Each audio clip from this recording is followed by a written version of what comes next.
Hi, my name is Jeremy McBride. I'm a student at the University of Kentucky studying Information Communications Technology, and this is my final presentation for my ICT200. Today we're going to be going over Michal Jordan vs Lebron infographics. The infographics can be used to make a non-understandable information into something easy to read and interesting to the broader audience. They're used in a lot of fields, from education, marketing, journalism, and what we're going over to, sports analysis. Today, the focus is comparing two NBA legends, Michal Jordan and LeBron James. We'll start by looking at two already created infographics from the internet that compare these great level players. Each infographic has its strengths and weaknesses. Our goal is to look into them.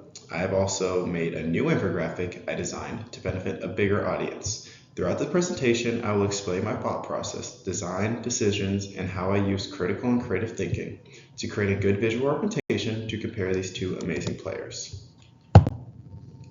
Let's look at the first infographic. First one we have is Jordan vs. LeBron honors and awards. This infographic uses a format that is side-by-side comparison to show the major achievements of Jordan and LeBron, such as the MVPs, final MVPs, and scoring titles. The clean layout and the trophy images make it easy to compare these two visually. Some strengths of these two. First is clarity and simplicity. The use of images of trophies help give people an easy way to understand what is being looked at.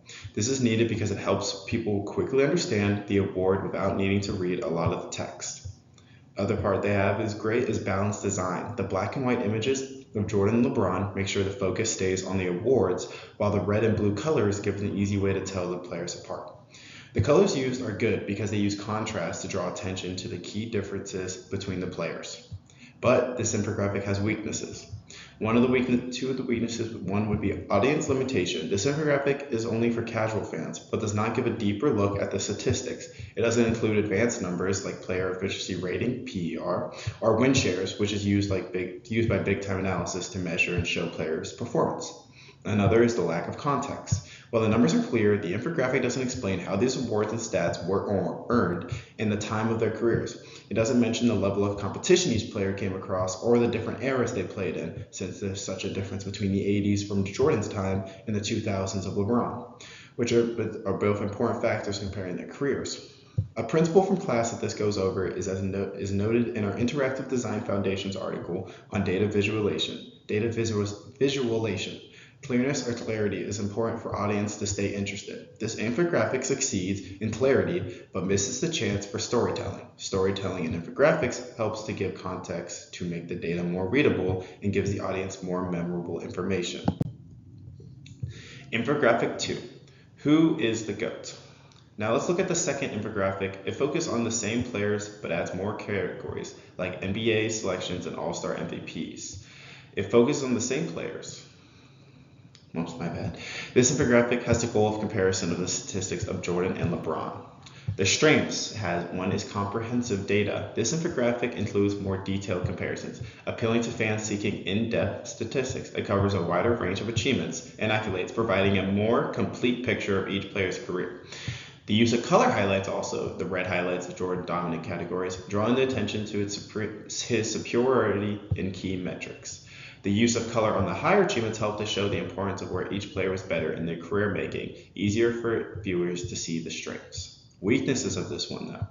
Visual overload. Adding more categories creates clutter, making it harder to focus on the most important data. When there is too much information on the screen, it can make the reader overwhelmed and make it difficult to understand the key idea. Another would be the target audience conflict. Casual fans who prefer easier comparing may find this deep material overwhelming. This infographic lacks simplicity and concentration in its attempt to appeal to both casual fans and serious analytics. Now my infographic. My goal was to target a younger audience like teens or college students new to basketball. My key features are timeline format, vibrant colors, and dynamic fonts, and focusing on major highlights. While these changes works, our audience-centered designs and better storytelling. Now, this group is usually more interested in visually cool infographics, the teenagers that I'm trying to target. So my key features I used, like I said, was timeline format. Instead of a side-by-side comparison, I made a timeline-like infographic that tracks the career milestones of both players with the same comparisons. This visual story helps younger audience follow the journey in order, giving the information in a story format, making it more engaging and easier to understand for them.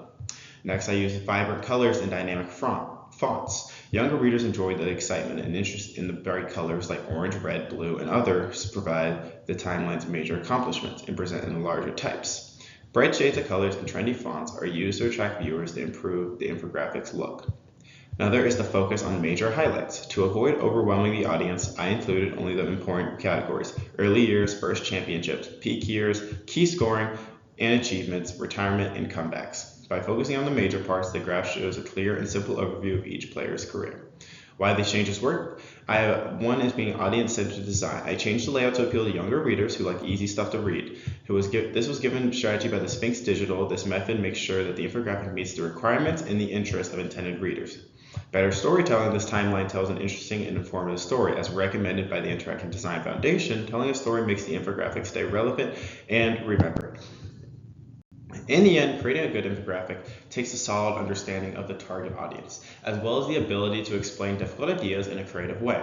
We can create images that inspire and engage along with providing information by looking at current infographics and using their design principles. Thank you for watching.